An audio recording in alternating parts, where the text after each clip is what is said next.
vascularization of brain it is. Okay, so let's start from the heart, right? You guys can see it, right, from there. So let's start from heart. Like this. This is heart. What comes out from heart? What is the largest artery that comes out from the arm? Aorta it is. Aorta has arch part, and from arch we have three arteries coming out. What do we call these three arteries coming out from the arch? Brachiocephalic, left common carotid, and the left subclave. Brachiocephalic artery is going to divide into subclavian, right subclavian, and right common carotid artery. So common carotid arteries, they're going to have branches like external carotid artery,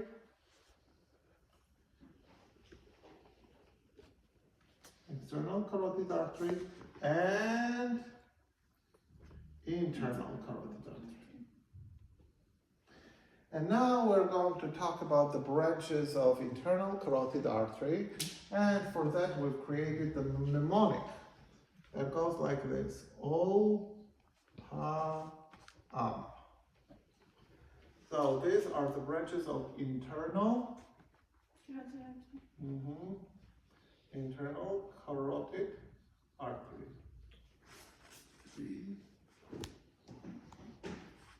So what are the branches of internal carotid artery with OPA mnemonic? O stands for ophthalmic. P stands for posterior communicating.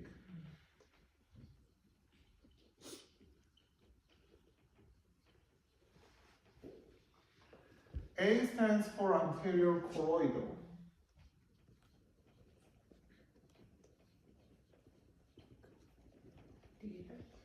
And another A stands for anterior cerebral.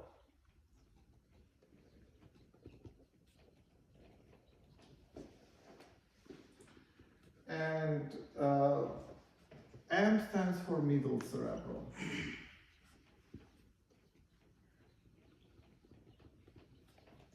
So these are the branches of internal carotid artery. So now let's put these branches over here. So the very first branch was ophthalmic. Then we have anterior choroidal. Anterior choroidal, right? Choroidal. And then in the end we had three branches of internal carotid artery. That was the middle cerebral,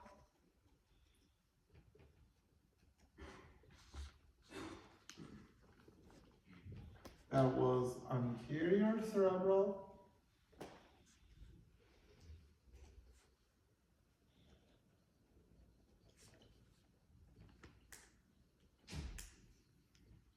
and that was posterior communicating. PCOM. So PCOM. That was PCOM is short for posterior communicating. So I'm going to do the same thing.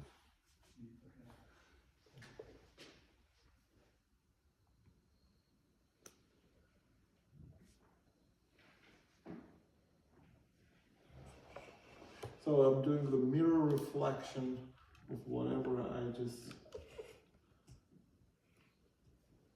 did there.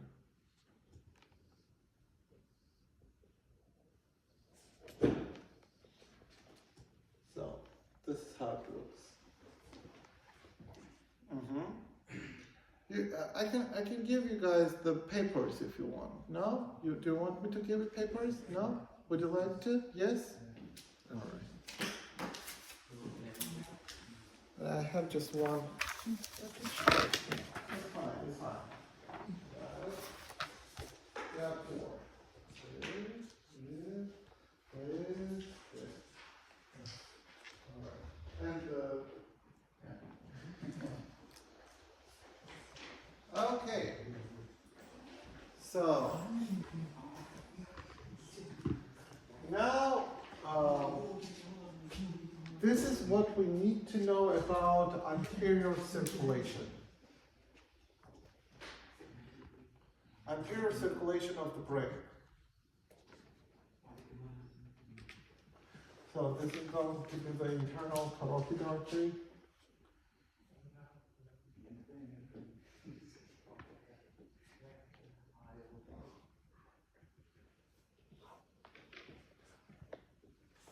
Internal carotid artery, and this one is going to be internal carotid.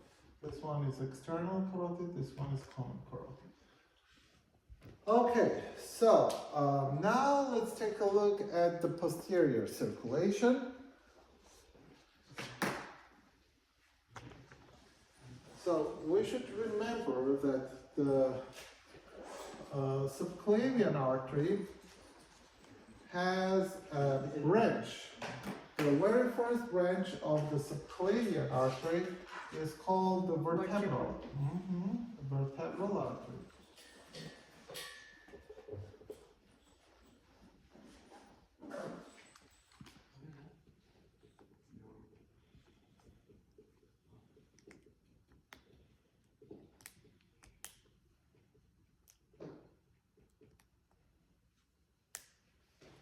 So vertebral artery is going to ascend. It is going to pass through the transverse foramina that we have in cervical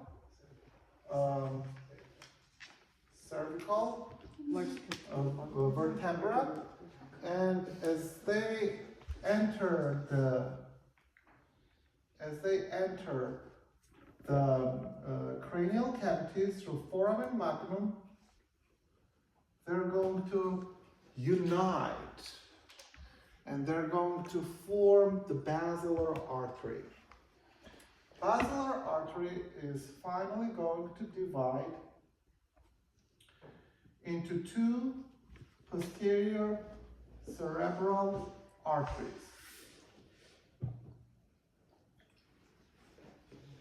So let's place the word vertebral over here, vertebral artery. And here we have basilar.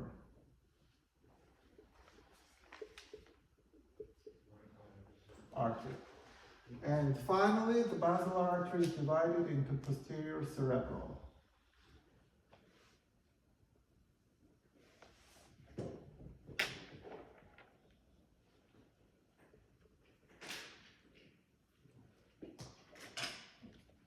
Okay? So, this is what is going to create the posterior circulation of the brain.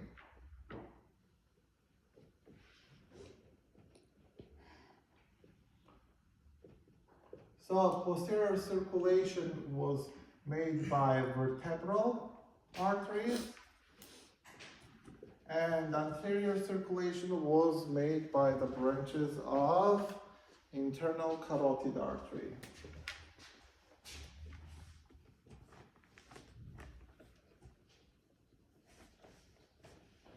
Okay, so now we're going to add some more branches to this arteries. But before we do so, I have a question. You have heard probably about the circle of Willis. Yes. This is vascularization of the brain. It's informally called circle of Willis. How is it going to be made? The circle, we have to see how circle is going to be made. And I have a question. Since we have a posterior communicating artery, what else should we have? Anterior communicating artery. Anterior communicating artery is going to unite two anterior cerebral arteries. So ACOM is going to be for anterior cerebral artery. So now let's see how circle of Willis is going to be created. Circle of Willis.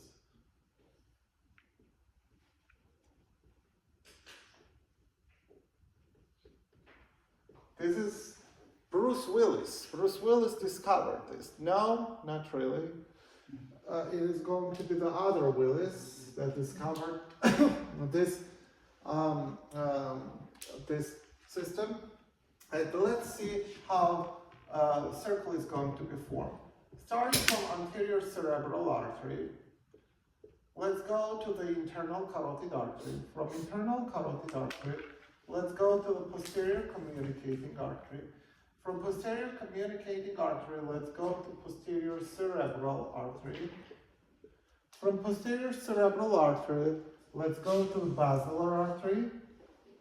From basilar artery, we go to the other side of the posterior cerebral artery, then to the other side of the posterior communicating artery, the other side of internal carotid artery, other side of the anterior cerebral artery, and finally, we got the anterior communicating artery. So this is your circle. This is the circle of Willis. You see?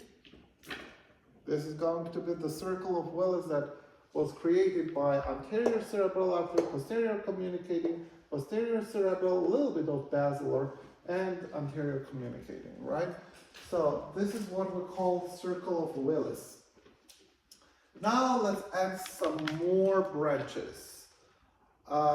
Before vertebral arteries unite and form the basilar artery, they have tiny little branches that come out and they're going to join each other and form the artery that runs anterior to the spinal cord. And what are we going to call it? Anterior spinal artery, ASA. Anterior spinal artery.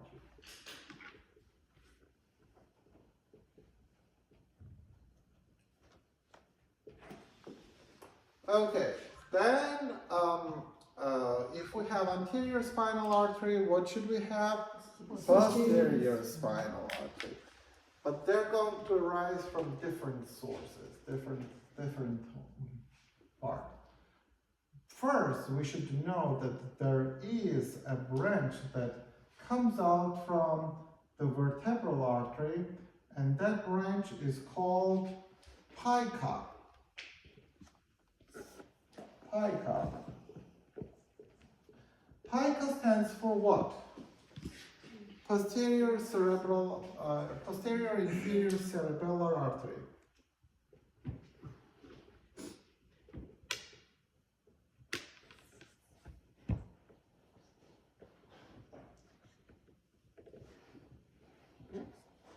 Posterior inferior cerebellar artery. Okay, this is what pica stands for. And pica has another branch that we call posterior spinal artery. So you can see over here the pica and a branch that comes out from posterior inferior cerebellar artery we call PSA. So in total, how many spinal arteries do we have? 3.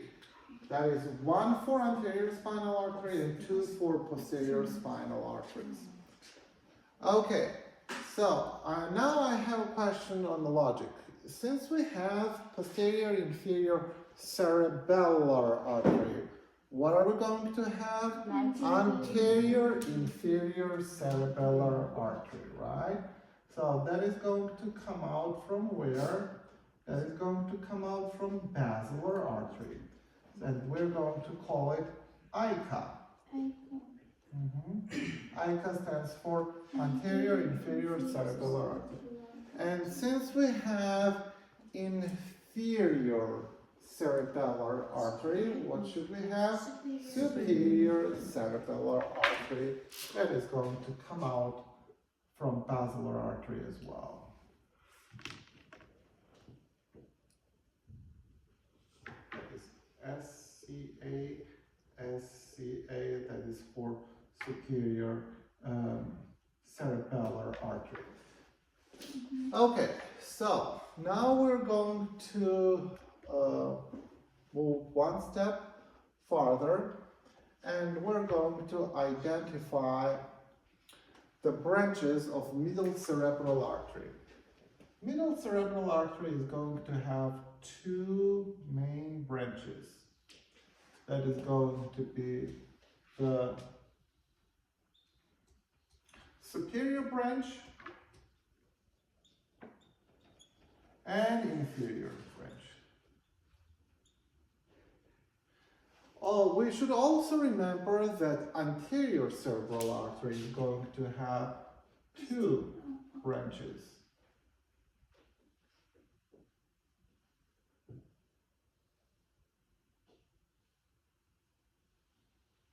That is pericallosal and callosal marginal.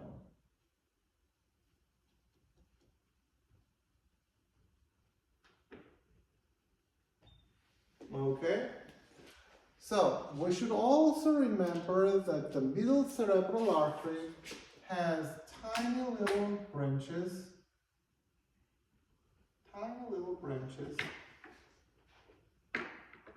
that we call lenticulostriate arteries.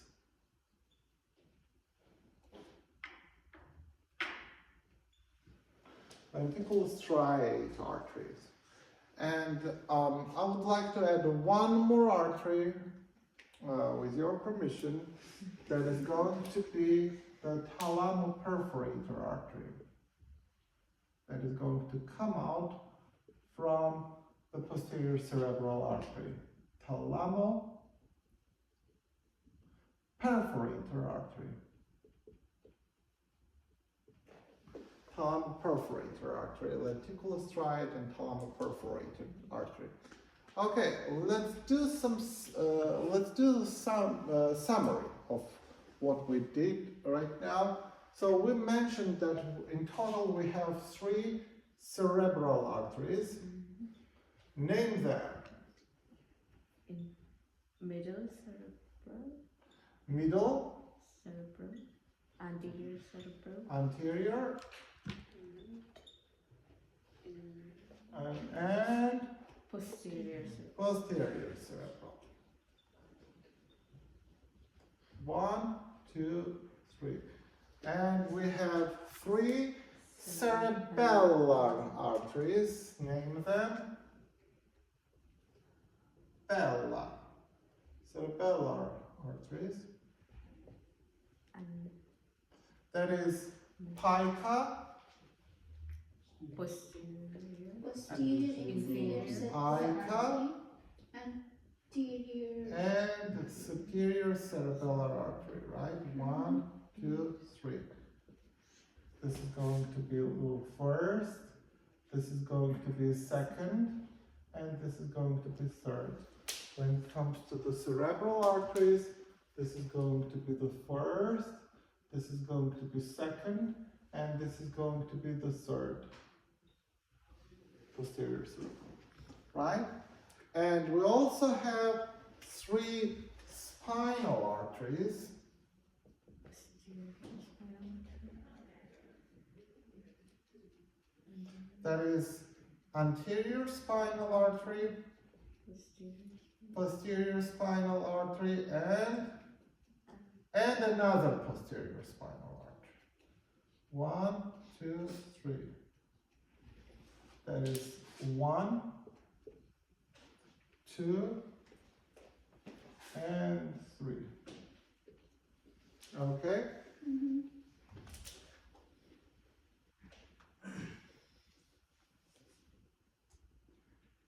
Doctor, Yeah. so we should have 2 superior, inferior, posterior, inferior cerebellar arteries, right? If it's like we counting that size.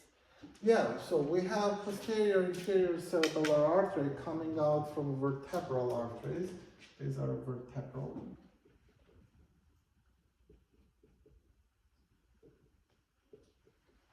Vertebral arteries. So pica is going to come out from vertebral artery, and from pica comes out the posterior spinal artery. No, doctor. No, why For do we? example, we have two pica, right? Mhm. Like pica and ica. Just like that, we have posterior superior and anterior superior, right? We have two superiors, right? Like in No, like, why we do we just count have it as one separate? superior. No, Okay. We just have anterior. We don't have anterior superior and posterior superior. We have just superior cerebellar artery. So you see the posterior inferior cerebellar artery, anterior inferior cerebellar artery, and just one superior cerebellar artery. We don't have anterior superior and posterior superior cerebellar artery. no, my doubt is why are we counting this? Because this is from the other side of the body, is it like that? So like why are we counting this up like separate? Like it's just, Well, the thing is that, yeah, you have a point there. So you can just say two. If you are like based on if we have, because you have a point. So in this case, we have two middle cerebral artery, two posterior cerebral, two anterior, just the same thing. So we are going to have in total 6, right? yeah. So yeah, you got the point there. So yeah, absolutely right, absolutely right. So you can just say that yeah, the third posterior. Wait, we will have two spinal arteries. Yeah, but in total that will be 3. In total, the Oh yeah, the anterior we cerebral. don't have. Yeah, in total cerebral we are going to have 6, and in total cerebellar we are going to have 6. If you go into specifics, right? Very good, very good. So now let's take a look at the brain. How brain is going to be supplied. Doctor, you were right. Why? Ear is nothing compared to the portion. Oh yeah. So I don't know why they missed the class.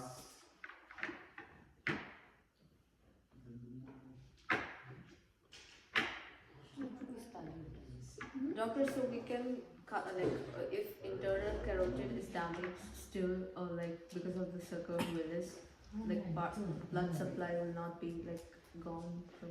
Well, internal carotid artery, if it's damaged, then it's a big deficiency for the brain, because the anterior circulation is going to be affected.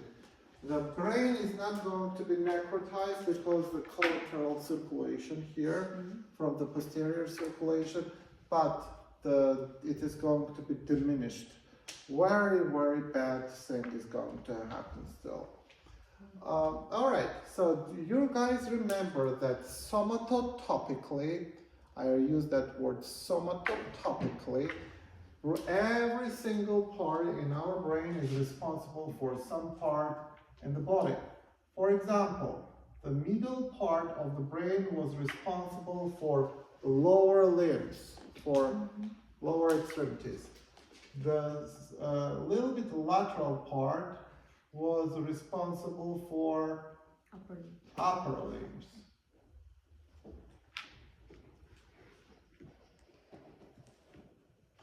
And even if you go more laterally, you're going to have face, right? Make him smile, make him smile. So every single region in brain is responsible for some part in the body. So if, let's say, anterior cerebral artery is damaged, which part of the body is going to be affected? Anterior cerebral,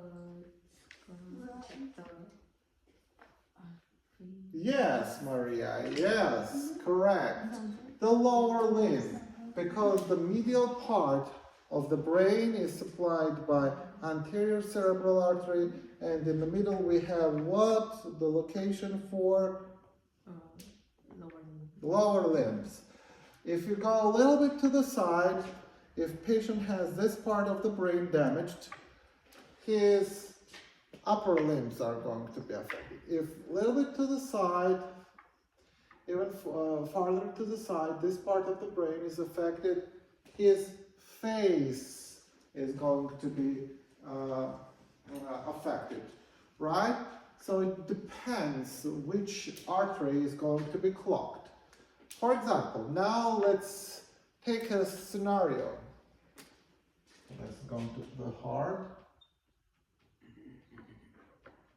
And this is going to be aorta. Now, cerebrovascular accident, or CVA as we call it. What do we know about CVA? The stroke. Simply we call it stroke. It can be caused by embolism. What is embolism? You remember, right? It's blood clot that travels with the blood and it may get stuck somewhere. Or hemorrhage. What is hemorrhage? Bleeding, right? So because of trauma, some head trauma can damage the artery and cause the bleeding, or the embolism will block the artery. So there are two types of stroke, that is hemorrhagic stroke and ischemic stroke. So how that clot is going to be formed? You remember in physiology we have two types of blood flow, that is laminar blood flow and turbulent blood flow, right? What's the difference between laminar blood flow and turbulent? Laminar goes to one direction, right? Lamellar or laminal blood flow. It goes from point A to point B. But in turbulent flow, these cells are going to bump up against the wall of the blood vessel. And the blood vessel wall, sometimes these platelets are going to stick to the wall. And they're going to recruit other platelets. And they're going to form a clump of platelets. And these platelets are going to increase in size. And then finally this bunch of platelets can break off from initial side and start traveling with the blood. Okay, so when we have arrhythmia of the heart, that creates that turbulent blood flow in the heart, and this is where thrombus is going to be formed over here.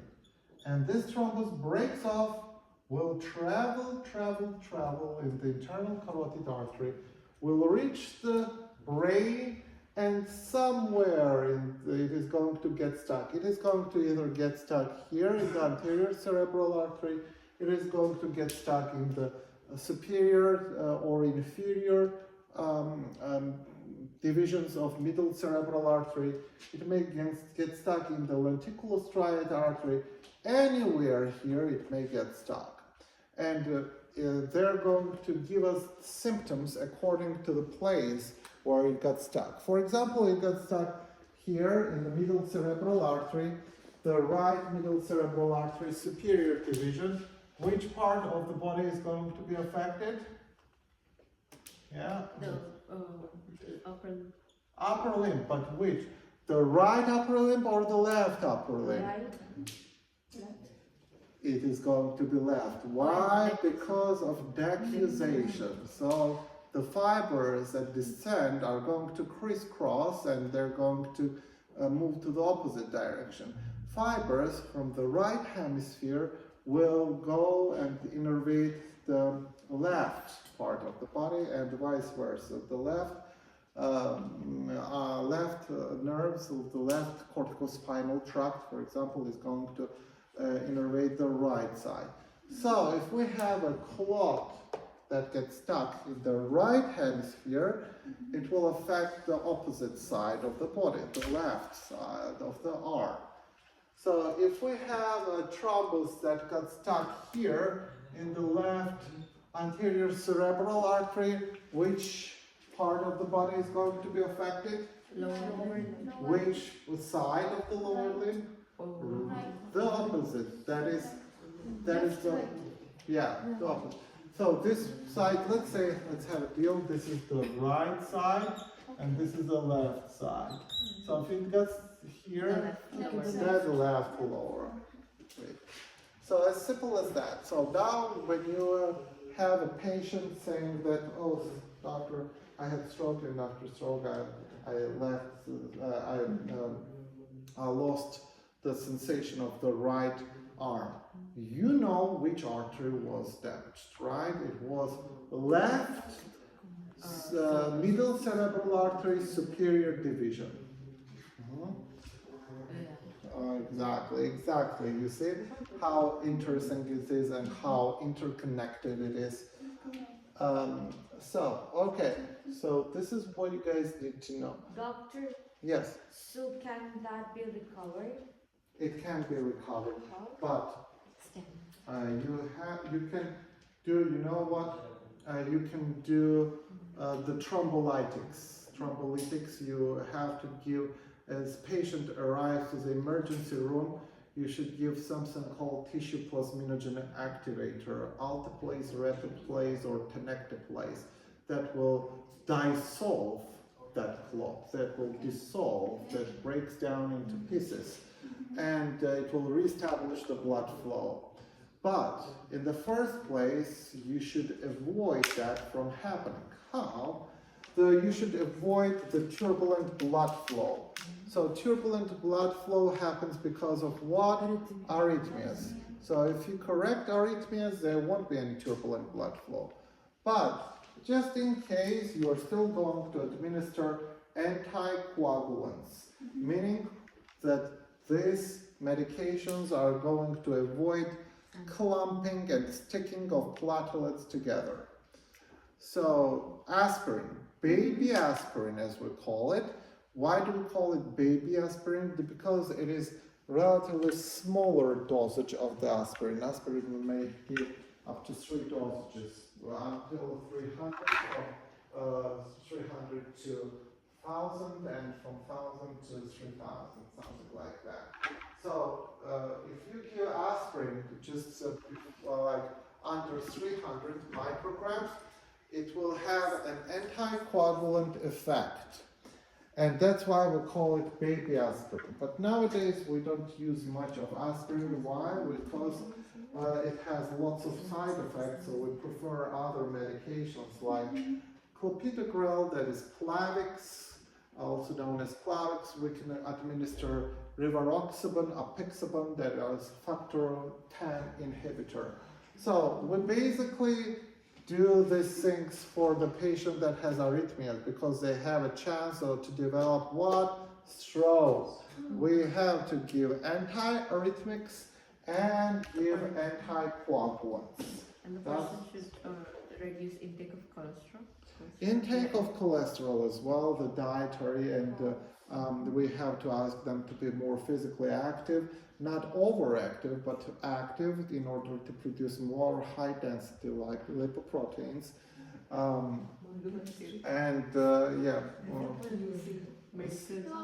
Yes.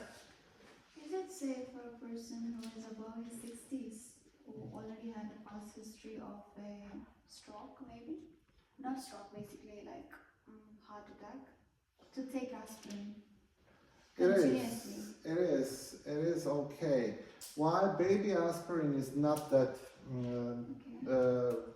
difficult. We have special score called CHADS-2 classification. CHADS-2. You mentioned that the age over 60, A stands for 60, 65 actually. If patient is over 65, you give 1 score. If patient is over 75, you give 2 scores. Okay. So if you have just 1 score, you should start aspirin. If you do like 2, you should give more advanced, much more potent anticoagulants like Plavix or clopidogrel. These were diabetic. Stroke is for patients that had the past history of stroke. This is diabetes. And H is hypertension. Hypertension, congestive heart failure, cardiac problems, cardiac arrhythmias. So this is CHADS-2 score. Based on this system, you're going to decide what is the management for this patient. Should we give aspirin or should we give anything else? Okay, this is what we need to know about stroke. But please, when patient arrives to the clinic, don't give tissue plasminogen activator. Why? You don't know the cause of this stroke. If a patient had a stroke because of the hemorrhage, because of trauma, and you give anticoagulant, you may even worsen his condition. Because there is a bleeding, you give anticoagulant, then there is more bleeding because of that anticoagulant. So what should you do? First, you do the CT scan of the head. You see what happens inside. You see this clot got stuck here or some broad area of hemorrhage. If you see the broad area of hemorrhage, you cut the patient open and you drain that bleeding out of him. If you see the clot got stuck there, you give thrombolytic to break down the clot. Like a hemorrhage everywhere, then When you have a hemorrhage there, you have to, that hemorrhage actually compresses the nerves around, so you have to compresses the brain. So you should put in the bar hole there to relieve that pressure and drain that artery in order, and you should wait for the recovery of that artery. Doctor, so when the hemorrhage happens, so it's when it's clotted, that's only when we can see it in the CT scan, right? Because we can see the white because of the calcium in the clot. Calcium accumulation, and there is penumbra. Penumbra phenomenon is when over the time passes and the calcification is around that region. So if this is just blood, we can't see it in the CT scan, right? We can see it on CT scan. We can see that Where on did they CT cover scan. it though? There are 4 types of hemorrhage that you can see on CT scan. That is epidural hematoma, subdural hematoma, intraparenchymal hematoma, and subarachnoid hematoma. So you still are going to be able to see and identify the hemorrhage and the site of damage. So yeah, we can be able to identify the place of hemorrhage using non-contrast CT scan. Why non-contrast? Because if you give contrast to the patient that you don't know whether he will develop the allergic reaction or not to that contrast, you should not be using it. You are not going to use contrast in a CT scan because you don't know. First, you should run some tests to see if the contrast is allergic to this patient or not, but you don't have time for that. So what's the difference in the procedure, like the gel or No, you're going to save time. Every second counts. You have a patient in your hands and he's dying. You don't have time to give contrast or not contrast. You should take CT scan and take action. So this is what you do. You first thing. So that's an algorithm. Patient comes in your emergency room with loss of consciousness. LOC stands for loss of consciousness. Next step is non-contrast CT scan. You have to find whether anywhere is bleeding, and you have to rule out the bleeding. So loss of consciousness, you don't hear about the history, everything. This is a magic word that will qualify a patient to take to the CT scan and take a picture. So this is what we need to know about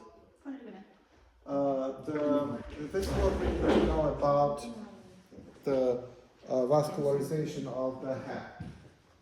Now let's talk about the venous drainage. And Before moving to drainage, I would like to say a few words about cerebrospinal fluid formation, drainage, and circulation. So, we have brain over here.